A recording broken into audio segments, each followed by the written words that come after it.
እቆርጥልሃለሁ። አይ ብላ የምታስቸግር ከሆነ ደግሞ የቀረውን አራቱንም እቆርጥልሃለሁ። አታስብ አለቃ። ዛሬን ይዛት ነበር፣ ግን ደግሞ ከመጋዘን እንደወጣች ቶሎ ነው ወደ ቤት የገባችው እና ደግሞ እዛ ግርግር መፍጠር አልፈለግንም ነበር። ይኸውልህ ቤት ለመሄድ በፍጹም እንዳታስቡ፣ በተለይ ጽዮን ባለችበት። ጽዮን ምንም አይነት ጭንቀት እንድትጨነቅ አልፈልግም ይላል ያፌትም። ለሰከንድም ቢሆን እንድታዝንም ሆነ እንድትጨነቅ አልፈልግም ይላል ያፌት። ለጽዮን በጣም ያስብላታል። ለናታን ግን ለምን ይህን ያክል ማለት ይህን ያክል ለምን ሊያደርገው ቻለ? ማለት ምን ቢያደርገው ነው ለጽዮን እንደዚህ ካሰበላት? ለወንድሙ ስለምን? ሻለቃ ችግር የለውም ይላል ታሪኩ። ፊትም ስልክ ይደወልለታል እና ያነሳና ሰላም እንዴት ነህ? በእናት የባለፈዋ ልጅ እኮ በጣም እንዳስቸገረችህ ሰማውኝ እና በጣም ይቅርታ አድርግልኝ፣ ሌላ ጊዜ እናስተካክላለን ይለዋል። እሺ እየሰማሁህ ነው። ምን ክስ? የምን ክስ?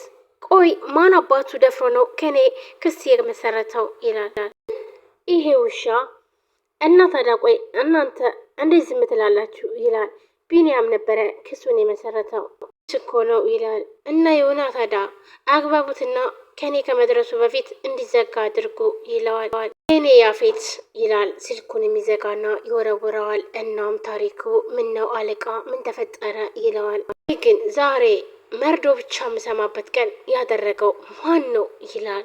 አለቃ ምንድን ነው? ያ ቢኒያም የማይረባ ሳላሳስረው በፊት ከህፃናቶች ጋር የምናደርገውን ነገር በዛ ክስ መስርቶ ነበረ። እናም ዳኞቹ ጋር ሳይደርስ አዘግተነው ነበር።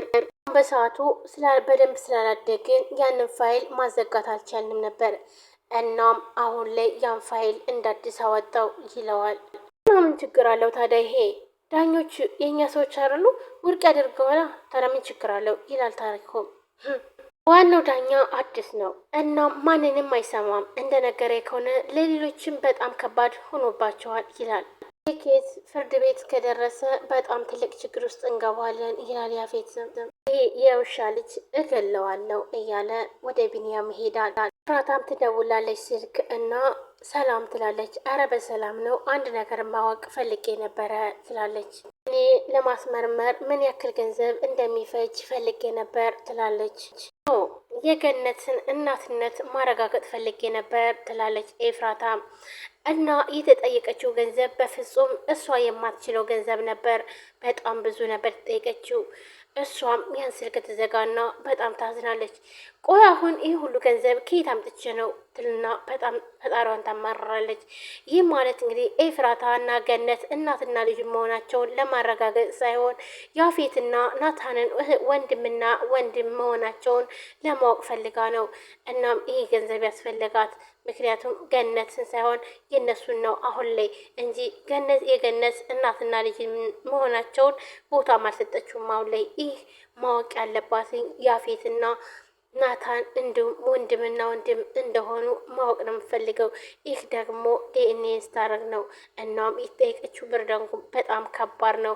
ሰላም ሰላም፣ ውድና የተከበራችሁ የቻናል ቤተሰቦች እንዴት ናችሁ? ሊጣና ናችሁ? ሰላማችሁ ብዝት ይበል። ለዚህ ቻናል አዲስ የሆናችሁ ሰብስክራይብ፣ ላይክ፣ ሼር በማድረግ ቤተሰብ ነው። ቤተሰብ ናችሁ እነዚህ ወንድሞቼ ከልብ ነው የማመሰግነው።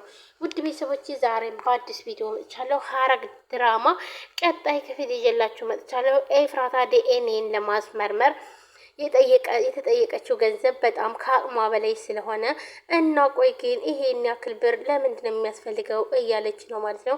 እንዲሁም ያፌት አሁን ላይ የመጣው ዋና ማለት እንደነሱ የሚያጭበረበሩ ሳይሆን እነሱ የማይሰማቸው ነው እና ስለዚህ ቢኒያም ማለትም አሁን ላይ የከፈተው ክስ በጣም ከባድና ከዛ ሰውዬ ከደረሰ ወይም ደግሞ ዋናው ዳኛ ወይንም ኃላፊው አዲስ ስለሆነ እነ ያፌትን ስለማይሰማቸው እዛ ላይ ከደረሰ ደግሞ እነ ያፌት አደጋ ላይ እንደሚወድቁ እያሰበ እያለ ያው እንግዲህ ከቢኒያም ጋር ሊቧቀስ ሲሄድ፣ ነገር ግን ቢኒያምን ያገኘው ሰፈር ውስጥ ነበር። እናም ሰፈር ውስጥ ምንም ማድረግ ስለማይችል ተናዶ ተቃጥሎ ይኸውልህ አንተ ያን ፋይል ባታዘጋው ነገር ያለውና ፋይሉን አዘጋው ብሎ ፎክረበት ይሄዳል ማለት ነው። ቢኒያምም እየሳቀ እያሾፈበት ነበር ማለት ነው።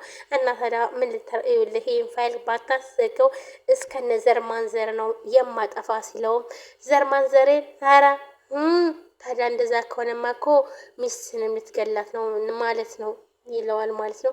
እናም በጣም ይናደዳል ያፌትም። ጽዮንና ዳጊም እንግዲህ ሰርተውለታል ማለት ነው፣ አቤልን ማለት ነው። አቤል እንደለመደው ለማስፈራራት ሲሞክር፣ ነገር ግን ያየውን ነገር ማመን ያቃተው፣ ምክንያቱም መቼም ይሆናል ብሎ አላሰበውም ነበር እና ጽዮንን እያስፈራራ እንዲሁም ማለትም ዳግምን እያስፈራራ ከጽዮን ጋር ብዙ ነገር ሊያደርግ ነበር። ነገር ግን ያ ነገር ሳይሳካለት ቀርቷል ማለት ነው። እንዲሁም በቀደው ቪዲዮ ዳግም ማለት ነው ጉድ አድርጎታል ማለት ነው። እናም እንደሌላ ጊዜው እንደለመደው ለመናገር ሲሞክር ጽዮንና እንዲሁም ደግሞ ዳጊ አንድ ላይ ሲሄዱ ዛሬ ደግሞ በህብረት ነው እንደ የመጣችሁ ምንድን ነው ልትደባደቡ ነው ወይ ይላል ማለት ነው። እናም እኔ አይመለከተኝም፣ ነገር ግን ያ ዘመድህ ከወንድሜ ምን ችግር እንዳለበት እንድታጣራልኝ ነው የምፈልገው ትለዋለች ጽዮን ማለት ነው። ምንም የሚያውቀው ነገር የለም። ኧረ ይሄ ታላቅ ለውጥ ነው። ቆይ ግን እሷን ተማምነህ ነው እንዴ እንደዚህ ደረትን ገልብጠህ የመጣኸው ይለዋል ማለት ነው። እናም ይኸውልህ ይህንን ሁሉ ያደረግከውን ሁሉ ብነግራት ምን እንደምትል ታውቃለህ ይለዋል ማለት ነው። ለጽዮን እንግዲህ ዳግ የሚያደርገውን ሁሉ ማለትም ተባብሮ ያፌትን እንደወጉት ብሰማ አብሰው ደግሞ ወደሱ ብሎ ይወገው ግን ራሱ ሆኖ ሆኖም ግን ዳግም ነው ብሎ ለመዋሸት ነበር ያስበው ማለት ነው። ይሄ ሁሉን ነገር ብነግራት እኔ ሳይሆን አንተን ነው መሸሽ የምትፈልገው ይላል ማለት ነው። እሷም እኔ ስለአንተም ሆነ ስለ እሱ ማወቅ ፍላጎት የለኝም። አሁን ያ ዘመድህ ከወንድሜ ምን አይነት ችግር እንዳለበት እንድታጣራልኝ ነው የምፈልገው ትለዋለች ማለት ነው። እሺ ወንድምሽ ግን በጣም ደስ ነው የሚለው እንዳንቺ አይነት ወኔ ያላት እህት ስላለው ብሎ ሊሰማ ሲል ዳጊ ወደዛ አሽከርክሮ ይጥለዋል። አሁንስ በቃ እሺ ቆይ አንተ ግን እንደ ወንድ በሰው መቀለድ አይሰቀጥጥህም እንዴ ይለዋል ማለት ነው። እናም በጣም እናደዳል አቤልም እኔን ገፈተርከኝ ይኸውልህ ዳጊ አንተ ላይ መጥፎ ያለመሆን እየሞከርኩ ነበር፣ ነገር ግን እያስገደድከኝ ነው ይለዋል። በኋላ በማደርጋቸው ነገር ጣልቃ እንዳትገባ ነግሬሃለሁ፣ ህይወትህን ነው የማጠፋልህ ይለዋል። በጣም ተናዷል። ልህ ይሄ እንዲሆን ደግሞ ያደረገው አንተው ራስህ ነህ። በኋላ ላይ ነገር ይፈጠርና አንድ ነገር ከተፈጠረ በኋላ በእኔ እንዳታዝን ነግሬሃለሁ፣ እኔ መናገር ብቻ ነው ይለዋል። ማታመጣ ስማ ዝም ብላ ትኮርር ከአንተ ጋር ያገናኘኝ ዳኪ እንደሆነ ልትነግረኝ ነው አይደለ? እሱን ደግሞ ነግሮኛል ራሱ አለህ። ደግሞ ቢኒ ደግሞ ከአንተ የዘለለ እኔና ወንድሙን በደንብ አድርጎ ጠቅቆ ያምነናዋል ብላ ትነግረዋለች ማለት ነው። አቤልን በጣም ግራ ተጋባ። አለህ ዝም ብሎ ድካም ነው አትለፍልፍ፣ ዝም ብለህ ትለዋለች። ጽዮንም በጣም ይናደዳል፣ ጥርሱን ይነክሳል። በጣም ተናዶ ዳጊን ያየዋል። ደግሞ ከእናንተ በላይ ልታመንበት የሚችለው ከዳጊ ጋር የግልት ኬዝ አለ ይላል። ልሽ ከቢኒያም ብታድኙ እንኳን ከያፌት ጋር ግን መቼም ቢሆን አታድኙም ይላታል። ሆንም የደነገጠች መስላ እውነትን ነው? ምንድን ነው በእናት ምንድን ነው? ቆይ ዳጊ ቆይ ከያፌት ጋር ያለ ነገር ምንድን ነው ትላለች። በጣም